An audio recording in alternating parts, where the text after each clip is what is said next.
மேற்கு கருங்கடல் பகுதியில் இந்த துருக்கி கடற்படை கப்பல் பேரழிவை ஏற்படுத்தக்கூடிய ஒரு ஆபத்தை தேடிக் கொண்டிருக்கிறது. உக்ரைன் ரஷ்யா போரின் போது வைக்கப்பட்ட கடலடி கன்னிவெடிகள் சில தங்களின் பிணைப்புகளிலிருந்து விடுபட்டு சர்வதேச கப்பல் போக்குவரத்து பாதைகளில் மிதந்து வந்து கொண்டிருக்கின்றன.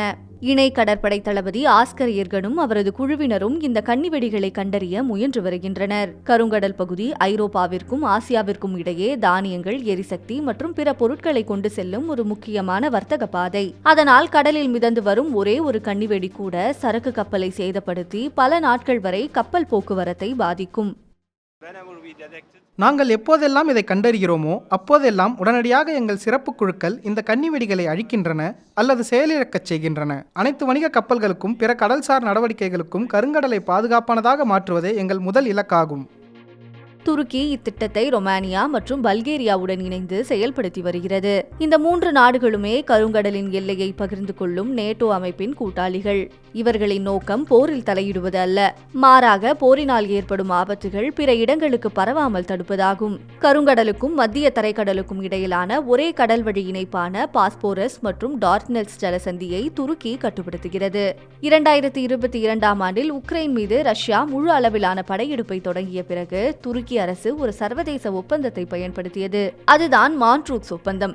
இதன் மூலம் நீர் சந்திகள் வழியாக போர்க்கப்பல்கள் செல்வது கட்டுப்படுத்தப்பட்டு பெரும் உதவியாக இருந்தது. கருங்கடலில் மட்டுமின்றி மத்திய தரைக்கடலிலும் ரஷ்யா தனிச்சையாக செயல்படுவதை கட்டுப்படுத்துவதில் துருக்கி மிக முக்கிய பங்காற்றுகிறது. துருக்கிக்கும் அதன் நேட்டோ கூட்டாளிகளுக்கும் இடையிலான அரசியல் உறவு சுமூகமாக இல்லாத போதிலும் இக்காரணத்தினால் கூட்டணி நாடுகளின் பார்வையில் துருக்கியின் முக்கியத்துவம் அதிகரித்துள்ளது.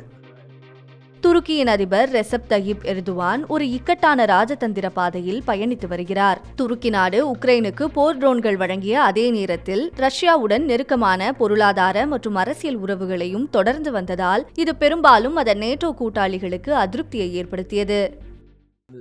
நாங்கள் ரஷ்யாவிற்கு எதிரானவர்கள் அல்ல, அதே சமயம் உக்ரைனுக்கு ஆதரவானவர்கள் என்று கூறுவதை துருக்கியர்கள் விரும்புகிறார்கள். இது ஒரு கடினமான சமநிலைப்படுத்தும் செயலாகும். ஆனால் இறுதியில் துருக்கி நேட்டோவின் ஒரு அங்கமாகும். நாம் ஏற்கனவே கூறியது போல அது நேட்டோவின் மிக முக்கியமான உறுப்பினராக வளர்ந்து வருகிறது. எனவே இது மாஸ்கோவை கையாளுவதில் துருக்கிக்கு தனி அந்தஸ்தையும் வலுவான நிலையையும் வழங்குகிறது. இன்றைய ரோந்து பணி எந்த ஒரு கன்னிவெடியும் கண்டறியப்படாமலே முடிவடைகிறது. ஆனால் முந்தைய காட்சி கன்னிவெடி சிக்கினால் என்ன நடக்கும் என்பதை காட்டுகிறது. மேலும் நீச்சல் வீரர்கள் கன்னிவெடியை நெருங்கி அதில் வெடிபொருட்களை பொருத்தி கட்டுப்பாடான முறையில் வெடிக்க செய்து அழிக்கிறார்கள். இதுவரை பல கன்னிவெடிகளையும் சந்தேகத்திற்குரிய பொருட்களையும் அகற்றியுள்ளதாக துருக்கி, ரொமானியா மற்றும் பல்கேரியா ஆகிய நாடுகள் தெரிவித்துள்ளன. இருப்பினும் ஆபத்து இன்னும் நீடிக்கிறது. இது கருங்கடலில் கன்னிவெடி அகற்றும் பணிகளுக்கான ஒரு முன் தயாரிப்பாகும். துருக்கி மற்ற இரு கூட்டாளிகளுடன் இணைந்து இந்த நடவடிக்கைக்கு தயாராகி வருகிறது. போர் முடிவுக்கு வந்ததும் உக்ரைன் அருகிலும் கன்னிவெடிகள் இருக்கும் பிற இடங்களிலும் நாங்கள் கன்னிவெடி அகற்றும் பணிகளை மேற்கொள்வோம். கன்னிவெடிகளை அகற்றுவது உக்ரைனில் நடக்கும் போரை முடிவுக்கு கொண்டு வராது. ஆனால் அந்த போர் கருங்கடலின் பாதுகாப்புடன் நெருக்கமாக பிணைக்கப்பட்டுள்ளது. இந்த போர் முடிவுக்கு வந்தாலும் கூட நேட்டோ அமைப்பிற்குள் துருக்கியின் பங்கு நீண்ட காலத்திற்கு தொடரும்.